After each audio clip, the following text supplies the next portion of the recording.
เป็นน่องย่อยพี่น้องเว้ยเราคือสิเจ็บขนาดน่ะเป็นเอ๊ะเอ๊ะเอ๊ะขอโทษ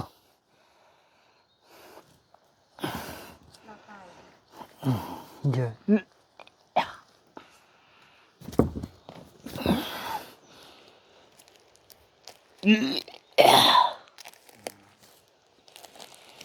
เป็นขนาดนี้น้อย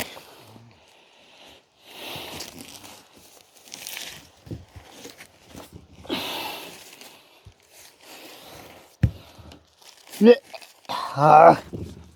ย่างใส่ฝนฝน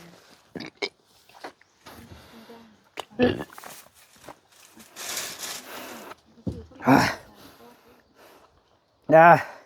หากกินหากตัวเองซ้ำบัดนี้หาออกเต็มปากเลยจะเป็นตัวไหนกินพี่น้อยอืม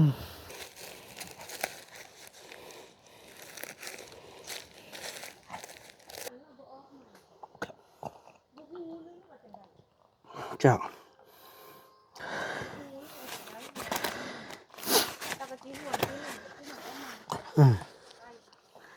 หน่อยขึ้นกระทั่งยากแล้วโอ้ยเจ้ายังห่วงเขาเนอะหากินน้อง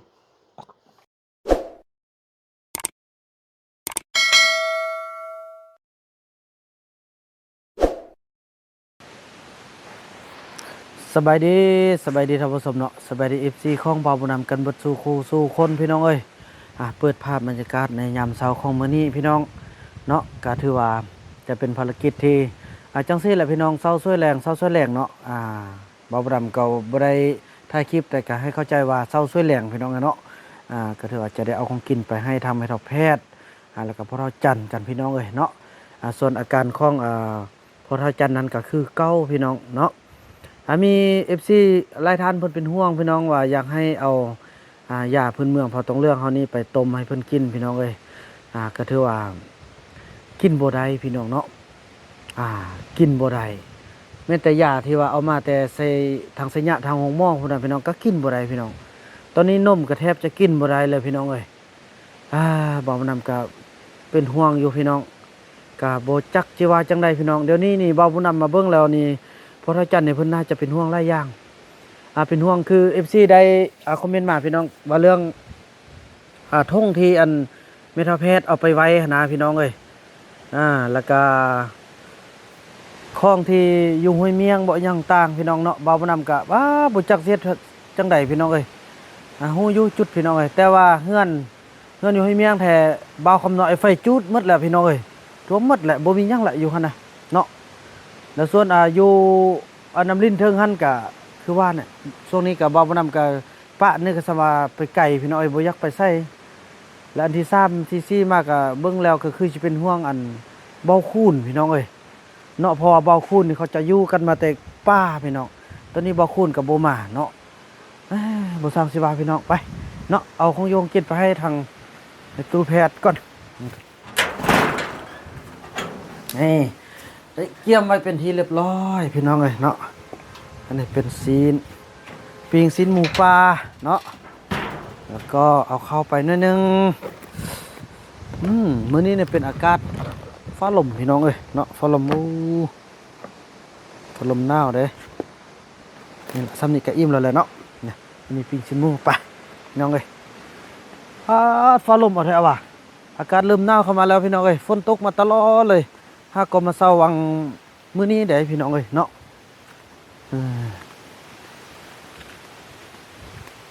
ไอ้เฟื่องกับเซาลี่ก็แม่น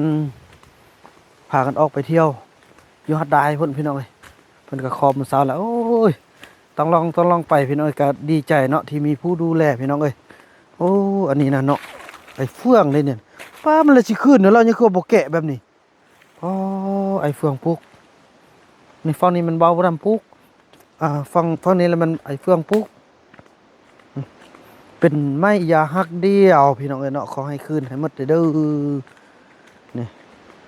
ปลูกไว้แบบนี้แหละพี่น้องเอ้ย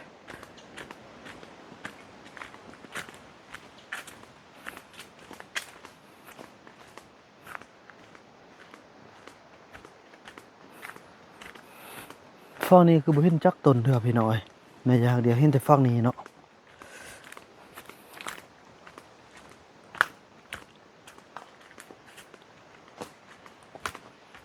อืมโอ้ยโอ้ยโอ้ยโอ้ยบุญหลอดสาวติ๊กบ่เห็นมาป่านนี้โอ้ยเป็นจังไดอยู่จังไดล่ะน้อ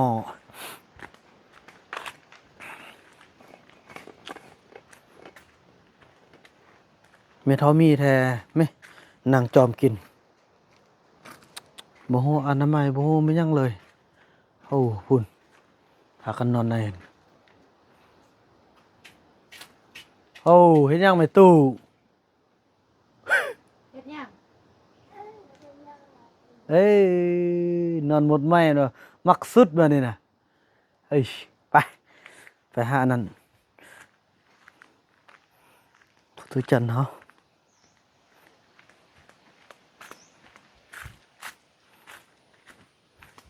พอเสื้อเอามาใส่กับยันไฟไหม้คือเก่าพี่น้องเอ้ย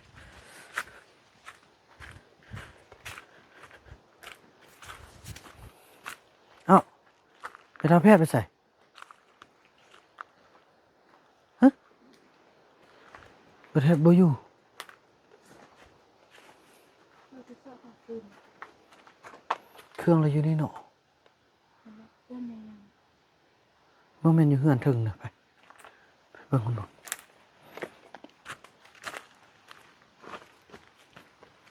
โอ้บ้านเฮือนก็หกหมดพี่น้องเอ้ยแรงก่อนสิอนามัยก็บ่อยู่ก็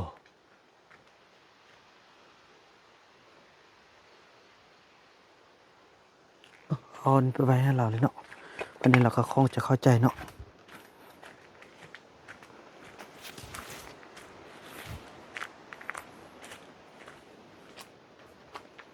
เนี่ยเราก็ยังดังไฟอยู่นี่เนาะ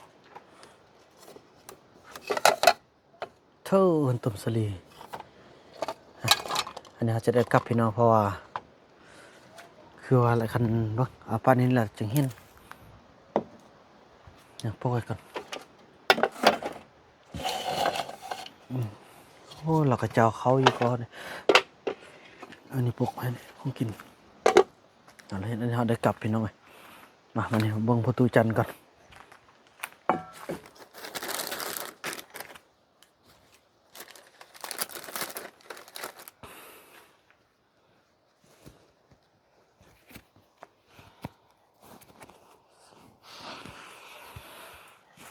โอ้พี่น้องอาจารย์เฮ็ดแล้วนี่แต่แล้วพี่น้องเลยกินแต่นมเนาะนมกันทั้งยากแล้ว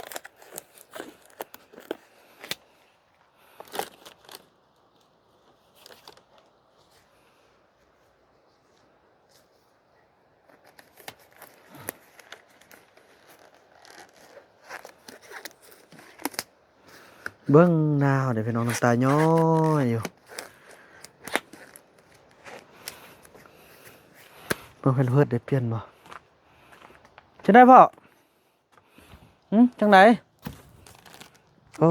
โถ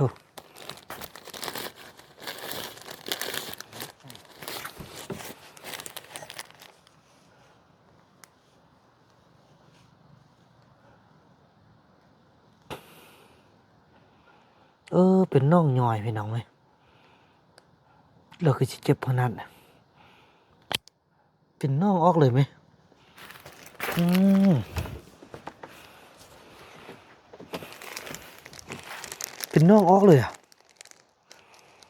สมพ่อกินอันกลืนบ่ได้น่ะนี่มาเบิ่งนี่พี่น้องเดี๋ยวสิบีบออกให้เด้อโอ้ยพ่อเอ้ยเฮ็ดซะแล้วพ่อเฮ็ดเด้อเป็นน่องออกเลยก่อนี่เห็นบ่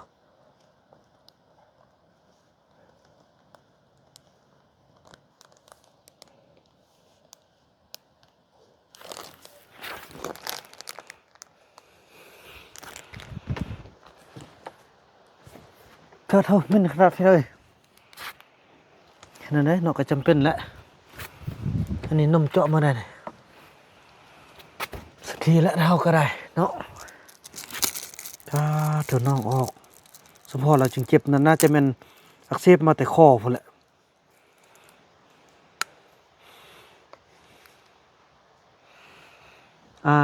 หลายท่านเพิ่น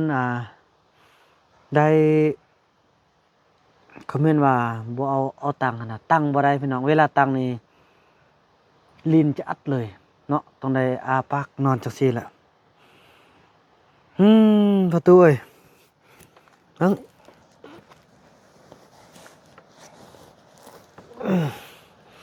มึงนึกอันขี้เต็มแล้วบ่เป็นเบิดได้แล้วบ่โอ้ยังหนาวอยู่เนาะพูดได้มาโดยเป็นซะได้มาจักคนมาจักคนมาเดียวเออมาลิ้นพระอาจารย์บ่แค้นเด้อโอ้เพิ่นเพิ่นกันเด้อเต็มแล้วบ่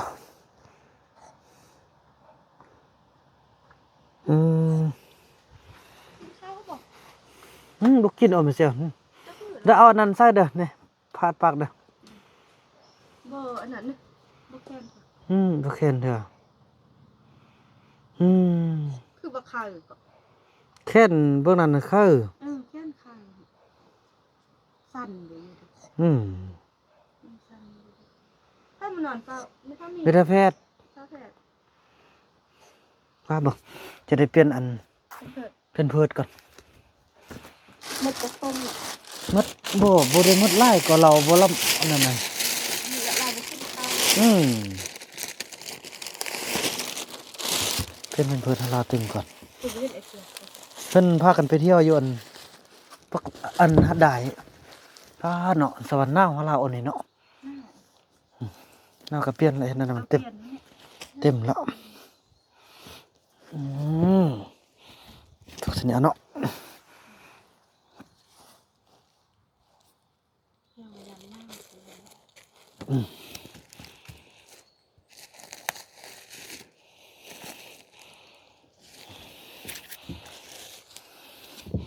อยากคักก็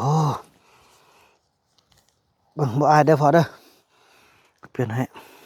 ถ้าแพทย์ก็จะไม่มาถึง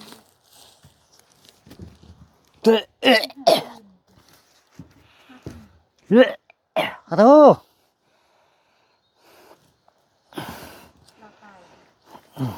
เยอะ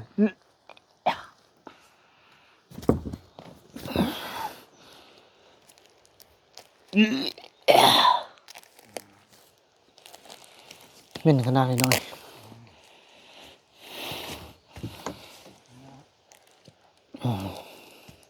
ลูกเปลี่ยนให้พอ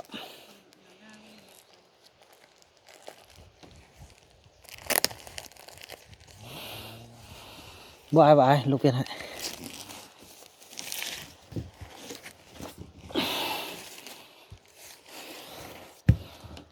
เนี่ยย่างใส่ฟอมกันฟอม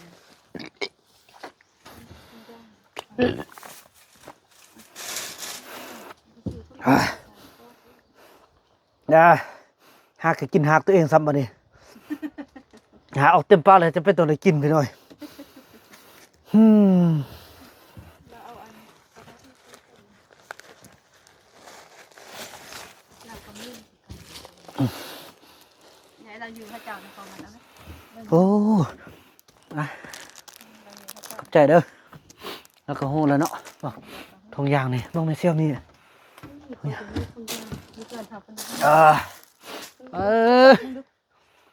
กินหักตัวเองเลยกินหักตัวเองเลยพี่น้องเอ้ยวันนี้มันซอละทีโอ้แล้วก็โหเนาะ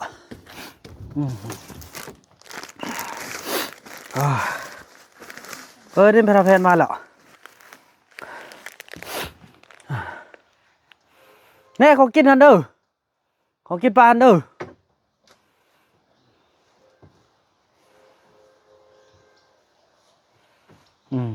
มาเซตต่อห้องไปหน่อย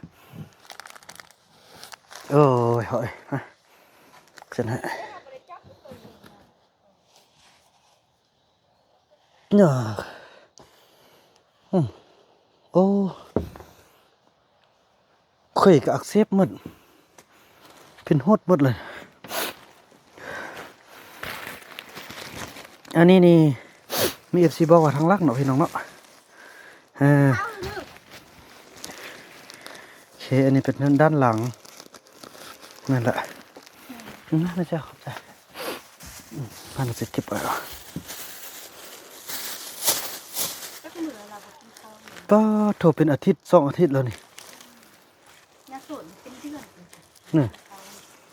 การยาสูบเป็นเดือน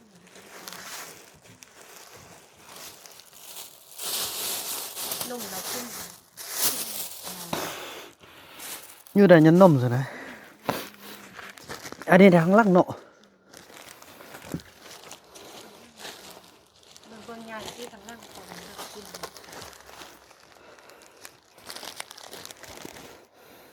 จิเมนทางลักแหละนี่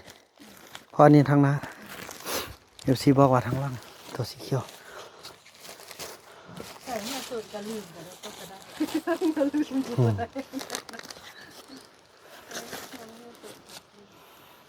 อันนี้นะมันอันนี้เนาะเราบุกเลยที่คน บ่ไป เนี่ยสูตรเกี่ยวกับเรื่องนี้ ก็แม่นคือกันนะตอนนั้นน่ะ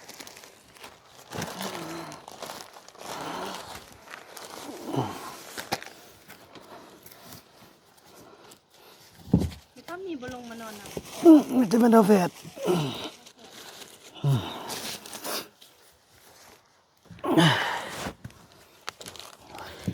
ต้นมีก็ไปน ปันกันนั่นแหละ ำมันจักไป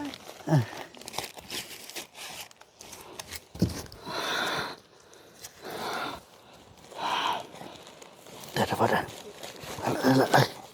โอเคให้มันนี่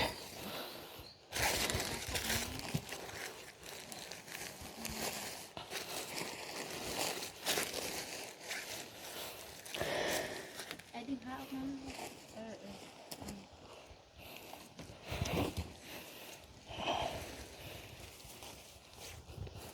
บ่เอาอันนี้โปะเอาบ่ โอ้ยมือก็จักสินั่นยัง ตรงนั้นนึ่งบ่ได้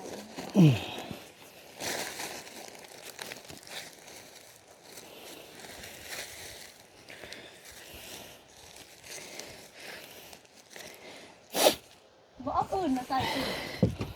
อื่น เราดินนะไป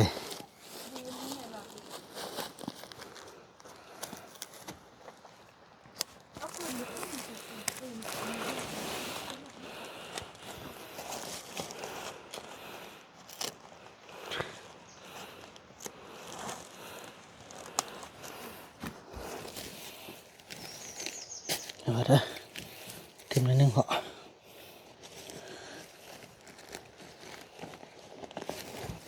มันมี2 คนนี่ครับ โอ้นี่ช่วยกันให้เฟืองสมบูรณ์อยู่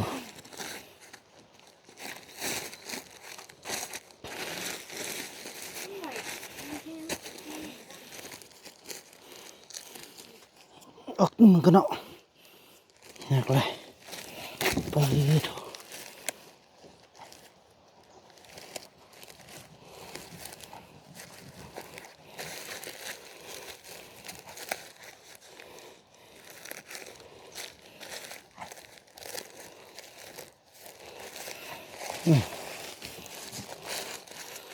โอเค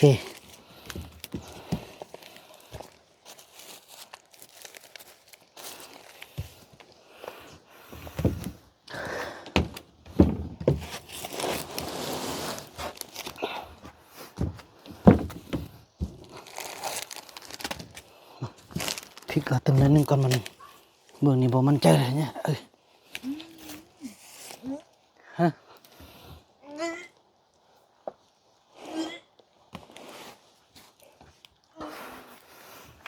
เถอะ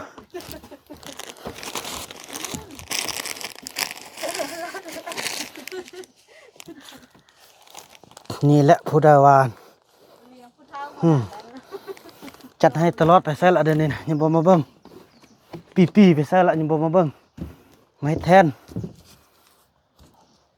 เฮ้ยแค่นี้คือเป็นสนิมมันแค่เราหักเนี่ย ฮักดื้อนึกว่าจังได๋ก็นึกว่าเขา นี่ ต้นเป็นอัมพาตเลยแม่นบ่อัมพาต แต่แม่นเราเต้งเรานั่นแหละเอ้ย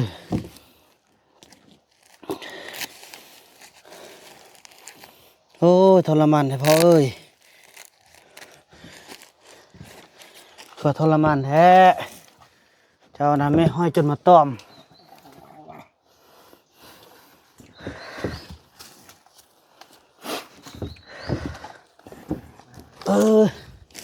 น้องออกปักแล้วว่ะมาออกมาให้ออกมาเธอแต่ว่าแบนไปติดปากน้องนกเนาะ น้องนกสิบโอ้โหหวานมันจึงเลย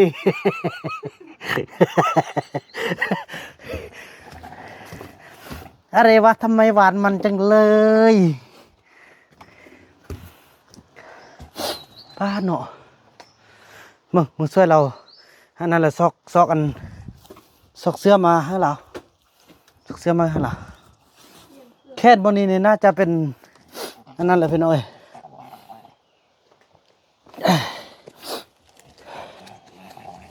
เอ้ยจะเป็นห่วงเป็นใยจะไปกับไปซาพอเอ้ยทุกอยากไล่ให้แบบนี้นะ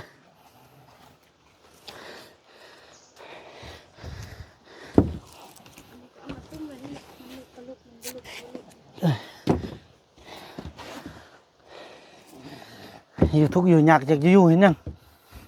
หอนยามหรือไปซะอยู่คอยต้นสัตว์เจ้าเอามาอีกละเอ้ยด่าเธอเอ้ยจะไม่กี่เธอจักเม็ดยังบ่ฮู้เลยข้าวเต็มเลยกินนมบ่ได้ละตี้นี่นะ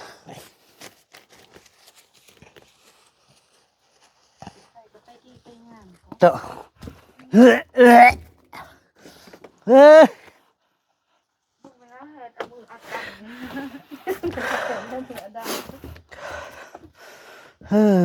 อีพ่ออีแม่ค่อยเอ้ย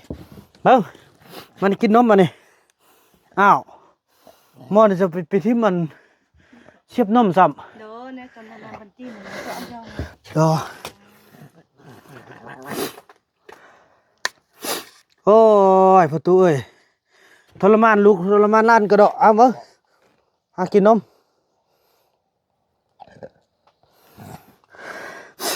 คือจะมันเป็นห่วงเข้าอันบ่นู่นซัวได้ว่าจูนก็ได้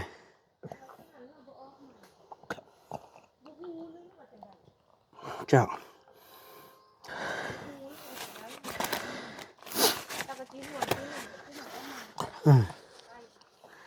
หน่ะขึ้นกันทั้งยากแล้วโอ้ยเจ้ายังห่วงเขาเนอะหากินน้ำเอาไว้มันแห้งแล้วดังไฟบุเป็นไฟแล้วเอาซุ่มไว้ข้างๆเนี่ยเป็นน่องออกเลยพี่น้องเลยน่าจะเป็นน่องคอเราเพราะว่าเราเบื้องนึงแทนเรานอนเต้งเลยเป็นอัมพาตเลยเนี่ยนะเบ่งเลย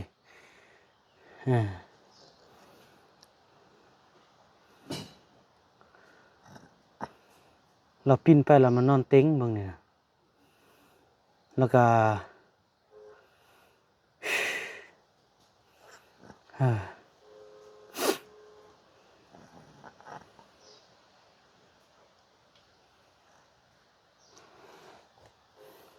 แค่นอนมาเถอะ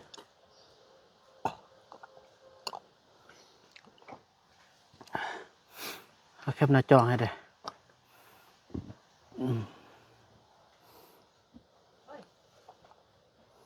ถ่ายไว้เป็นที่ระลึกลูกก็ช่วยพอเต็มที่ละห่วงยังห่วงเครื่องเนอะห่วงเครื่อง มันเอาสิเอามาหาเด้อเบิ่งจักสิได้ไปกะยานมันนั่นเพิ่นเอาเครื่องอยู่ป่าจักเสื่องไว้ใส่บ่ฮู้เลย จุดนั้นก็ติดต่อบ่ได้ จุดนั้นก็พอจุดนั้นสิมาคือว่าเขาก็บ่ฮู้เนาะ เขาบ่ฮู้คือว่าเขา เครื่องอันไม่เฮาเฮ็ดอันเอาของเรามาอยู่ในกระเป๋าก่อน โอ้นี่เอามาให้แล้วคณะแม่ทัพแพทย์ก็ยังมุมดังเลยพี่น้องเอ้ย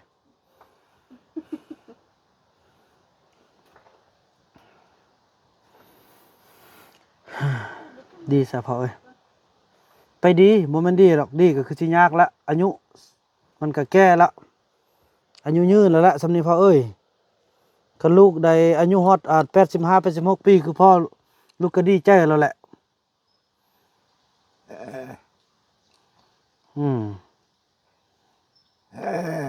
ไม่หยัง แล้วพอเลยสิ ตึมน่ะพอแล้วเอาน้ำมาเลยแล้วก็อันใดปวดเหี่ยวปวดเหี่ยว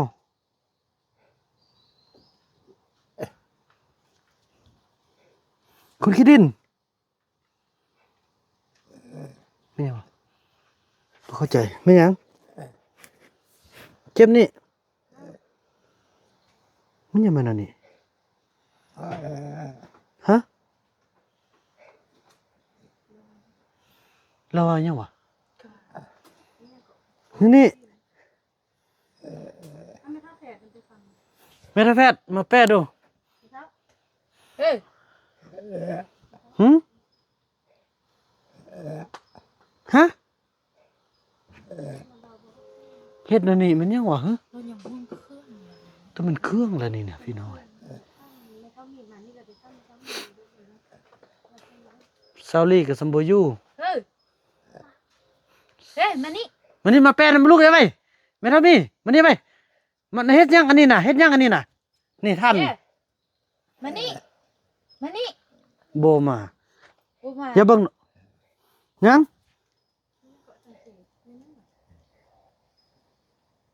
ไม่ยัง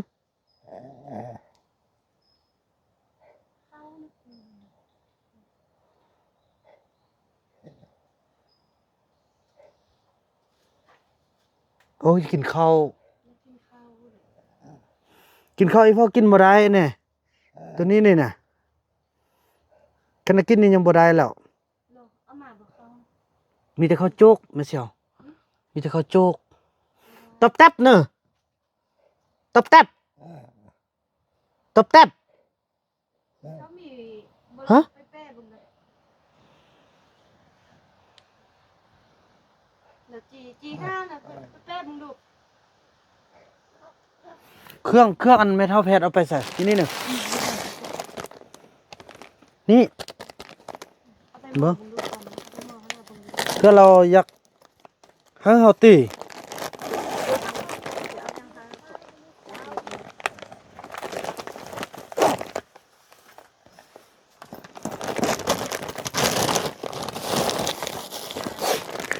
โอ้โถพี่น้องเอ้ยเนาะถือว่าคลิปนี้